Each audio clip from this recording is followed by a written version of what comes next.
지켜줄 거야. 내 품에 안긴 채 곤히 잠든 널 보면 나는 잠시도 눈을 뗄 수 없어. 이렇게 예쁜데 숨이 멎을 것 같아. 내가 어떻게 잠들 수 있겠니? 나의 사랑. 엄마한테 또 부엌이란 공간이 워낙 일상에서 60~70%를 차지하고 계시는 공간이다 보니까 거기서 뭐 싸우기도 하고 서로 좋아하기도 하고 또 이런저런 얘기도 하고 엄마의 부엌 안에서 탄생하는 요리들을 같이 이야기하고 싶다. 그래서 이제 엄마의 부엌이라는 제목을 엄마랑 같이 상의해가지고 만들게 됐어요.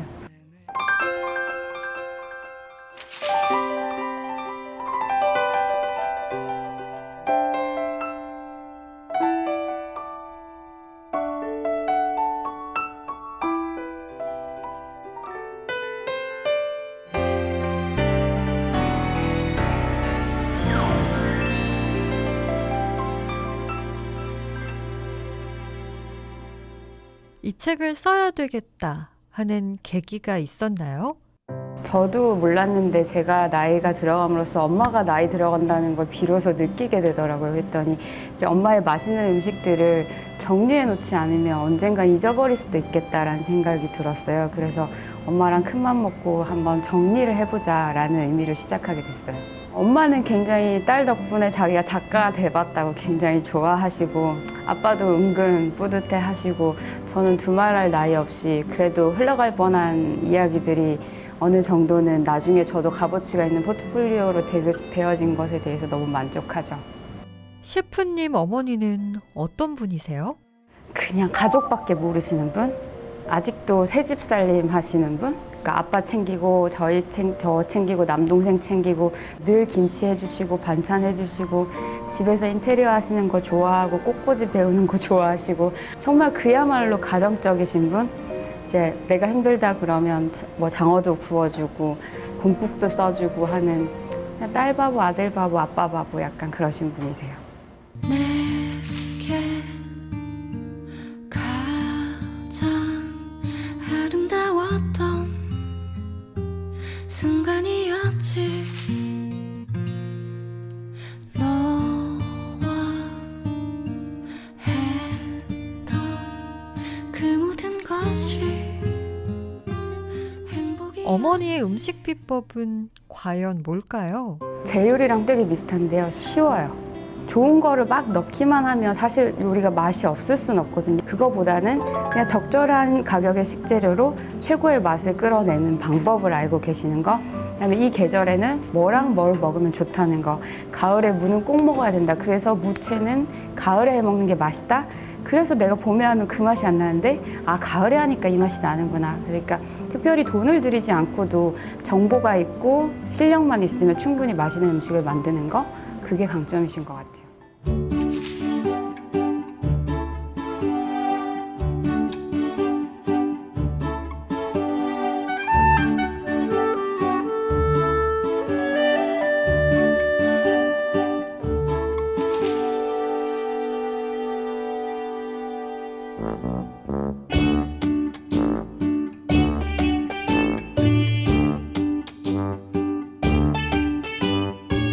책이 나오고 반응은 어땠나요? 반찬을 나눠준 적이 있었거나 하시는 분들은 아 그래 이제 이 책 보고 하면 되겠네 하시니까 더 반가워들 하시고요. 아 진짜 집에서 먹는 집밥 같은 레시피라서 자기도 충분히 할 수 있겠다는 용기가 난다는 말씀도 해주시더라고요. 들어가는 재료가 너무 화려하지도 않고 그냥 집에 갖고 있는 기본 조미료만 있으면 주재료야 기본 조미료만 있으면 만들 수 있으니까 다른 책에서 보면 뭐도 있어야 되고 뭐도 있어야 된다 그래서 자기가 하기도 전에 책 딱 펴면 주눅이 든다고 하더라고요. 근데 그런 게 없어서 너무 좋다고들 하시더라고요.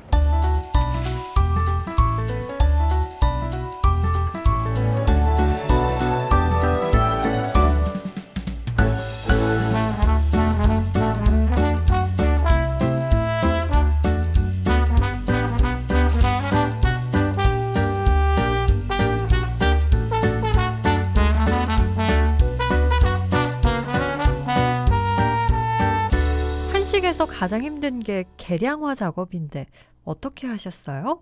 엄청 싸웠죠, 엄마랑.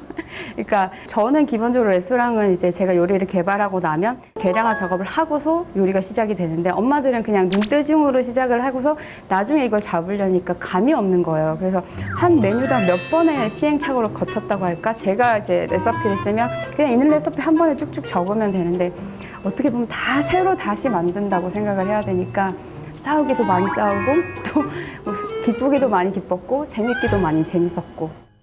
그런데 셰프님은 정식으로 요리를 배운 적이 없으시다고요? 뭐 한식 같은 경우는 엄마한테 100% 배웠다고 할 수 있고요. 나머지 양식 같은 경우는 전 요리의 그 기본 맥이 다르지 않다라고 생각해요. 그래서 요리하는 방법만 알면 이게 한식이든 양식이든 중식이든 일식이든 다 비슷비슷하거든요. 그래서 다른 식재료를 도입했을 때 그거를 섞거나 어떤 게 궁합이 맞을 것 같다라는 조합들을 조금 배우고 나면 요리 맛을 내는 데는 충분히 배우지 않아도 될 것 같아요. 강남에서 레스토랑을 3개나 운영하고 계세요. 비결이 뭘까요? 그게 바로 제가 요리를 배우지 않아서인 것 같아요. 왜냐하면 틀이라는 데 묶일 수 있잖아요. 저도 뭔가를 배우다 보면 기초는 이거여야 돼. 그 다음 기본은 이거지. 활용은 이거지. 이런 사람들이 알게 모르게 자기만의 틀이 생기거든요. 근데 저는 그런 틀이 없으니까 제 멋대로 막 섞어보는 거예요. 지치고 힘들 때 엄마의 음식 많이 생각나시죠? 되게 말도 안 되는 음식인데 저희 집만 먹는 약간 꿀꿀이 죽 같은 밥국이라는 게 있는데요. 정말 신김치에다가 밥 넣고 라면 넣고 해가지고 그냥 이렇게 죽처럼 끓여 먹는 건데 그게 언제나 맛있어요. 그 들어간 거 없는데 그냥 김치만 맛있으면 맛있는 거예요. 근데 저희 엄마 김치 같은 경우 막 3, 4년 숙성시킨 김치를 계속 갖고 계시니까 그 김치만 넣어도 이제 그 간이 그냥 완벽하게 다 돼버리는 거예요. 그래서 그게 사실은 저희 가족의 약간 소울푸드 같은? 네. 가을에 먹으면 맛있는 엄마 음식 하나만 소개해 주세요. 지방에서 좀 경상도 쪽에서 많이 먹는 음식 중이긴 해요. 이렇게 소고기 묵국인데 서울에서는 좀 보통 하얗게 드시잖아요. 근데 경상도에는 고추장 넣고 좀 칼칼하게 먹거든요.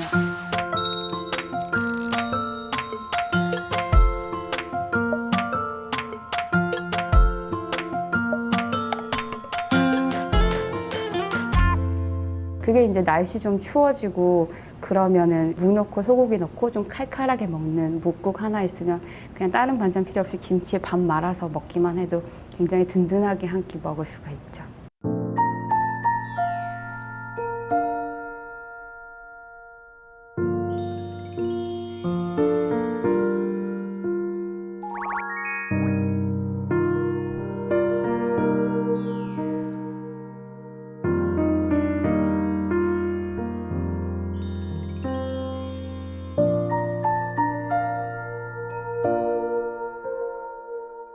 어떻게 보면 이 책은 셰프님에게 가장 의미 있고 소중한 책이겠어요. 간을 그렇게 잘 맞추시던 분이 간이 안 맞는 거예요. 그래서 그거를 처음에는 이해를 못하고 엄마 왜 이렇게 짜? 왜 이렇게 싱거워? 막 이랬는데 어떤 어르신이 그런 말씀 하시더라고요. 야, 나이 들면 입맛도 나이 든다. 그거 맞추기 쉽지 않다. 그러니까 그 전에 너도 이런 거 좀 정리해 놓으면 어떻겠냐라는 생각이 저도 들더라고요. 그러면서 엄마가 언제까지 그 내가 생각하는 상상 속의 젊고 예쁜 엄마가 아니구나라는 걸 알면서 어쨌든 작업이 시작된 것 같아요.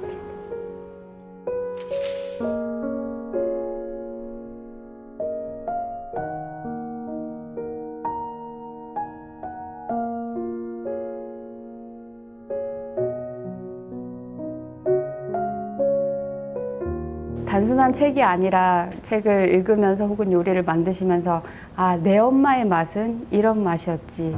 우리 엄마의 맛은 맞아 이런 맛이었어. 내가 어렸을 때 이런 음식을 맞아 먹었었더랬지. 엄마한테 한 번쯤 전화해서 엄마 이거 해주세요. 먹고 싶어요. 보고 싶어요. 라는 얘기를 할 수 있는 그렇게 서로 모녀가 공감할 수 있는 그런 책이 됐으면 좋겠습니다. 엄마 책 쓰시느라고 너무 수고하셨고요. 저희 종종 싸우긴 하지만 그건 사랑의 싸움이니까 앞으로도 더 오밀조밀하게 싸우면서 다 잘 지내보아요. 그리고 늘 사랑하고 늘 존경합니다. 감사합니다.